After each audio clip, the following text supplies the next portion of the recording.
Guys, Real Madrid, they got the job done yesterday without key players like Kylian Mbappé, Federico Valverde, Thibaut Courtois. And this opened up room for a guy like 18-year-old Endrick to really shine in this game. Yeah, like Arda Güler as well. There's an opportunity here to rotate for Carlo. He knows how to manage his squad. Talk about a team that's prioritizing other competitions. Clearly, Real Madrid is prioritizing Champions League and their La Liga title race. A Copa del Rey trophy is welcome, but it's not good enough for Real Madrid. They walk away at the end of the season with only a Copa del Rey. Not only that, it's probably not good enough if they walk away from the season with only a Liga title. It's always Champions League for them. It's always Champions League. Do you think they would have approached the game the same way if they were playing Atlético or Barcelona on this stage? It's because it's Sociedad, right? Probably yes. Yeah. Because you can't lose again to Barcelona, and you got to beat Atlético because they've shown up. You have been unable to beat them in La Liga so far this season. But I do think there's a certain truth about Real Sociedad not having that cutting edge. They don't have a killer.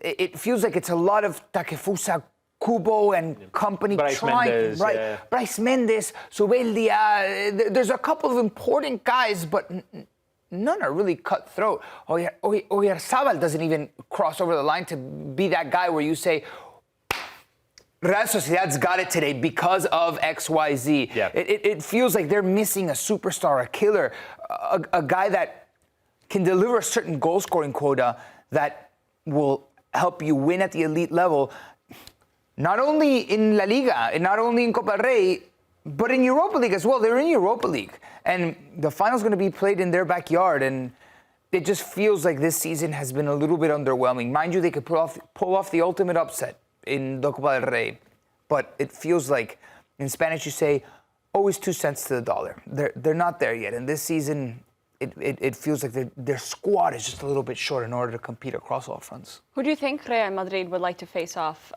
in the finals of Copa del Rey? Barça or Atlético Madrid? Barcelona. They want revenge. They always want to beat this team. And again, probably watching that draw versus Atlético Madrid, they were thinking for both teams, we can put up goals on either, but watching Barcelona's high line and the naive defending that they had, I'm certain that they're like, oh my God, like give us another chance. We'll get the timing of the runs much better on this offside strap, and they think that they're going to blitz Barcelona off the field. So I imagine that that's who they want in the final. We could have 3 of those in the final month of the year that could be decisive for everything for both teams. They play, I believe, on May the 1st in La Liga and El Clasico. They could potentially face off in the Champions League final, and they could potentially play each other in the Copa del Rey final, which would be absolutely remarkable. I do want to make one point, though, because I do think Endrick is worth talking about. A teenager who I think some people had expectations that he would come straight into the Real Madrid team, straight into the Brazil side, and start and play from the off. He's growing into it. He's showing his talent. I have a very dumb take about him, which is it's very obvious to see why scouts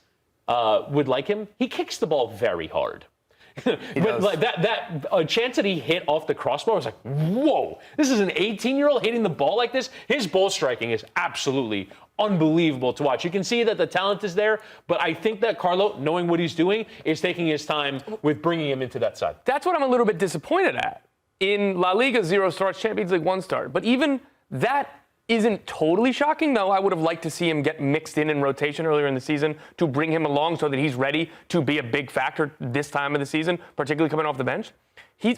Of his substitute appearances, one of them in La Liga was more than 10 or 11 minutes. That's not enough from Carlo Ancelotti for this player. I feel like we need to be more patient with Endrick, because where are you going to get minutes when you have the fantastic 4 that you have in Jude Bellingham, Rodrigo, Vinicius, Brahim Diaz, Mbappé? Sorry, I messed up the 4, but Mbappé, and then you bring in a player like Brahim Diaz that has shown time and time again that he can change games by himself. He's the ultimate super sub for Real Madrid. So hypothetically asking, when could he get more minutes? Next season. They're up, and the season after that. They're up 4-1 against Las Palmas in the 57th minute. He played a handful of minutes off the bench at the end of that game. Right. Why is that not 30-minute run-on? I trust in Carlo Ancelotti. Yes, Endrick anybody could use more minutes, especially when you have a super talent like Endrick. But look how long it took Vinicius to get ushered in as a starter for Or Real even be Madrid. trusted. There's the famous video of Karim Benzema saying, "Let's not pass it on to you anymore."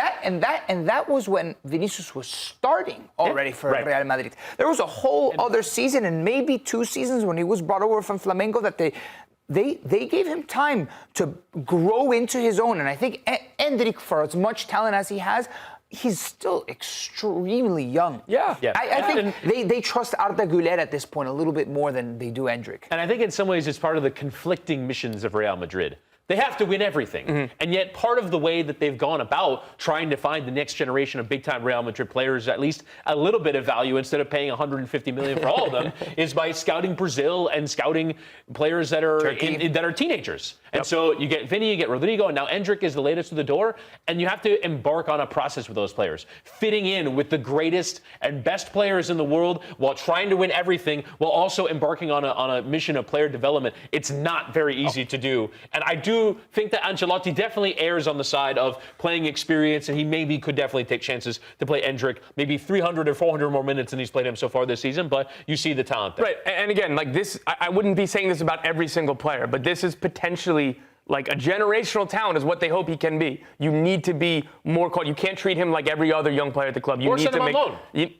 I think he's best set at Real Madrid. There's so many opportunities to come off of the bench, and he's not getting enough minutes. I wouldn't send him on loan. I would keep him do. in-house. Okay.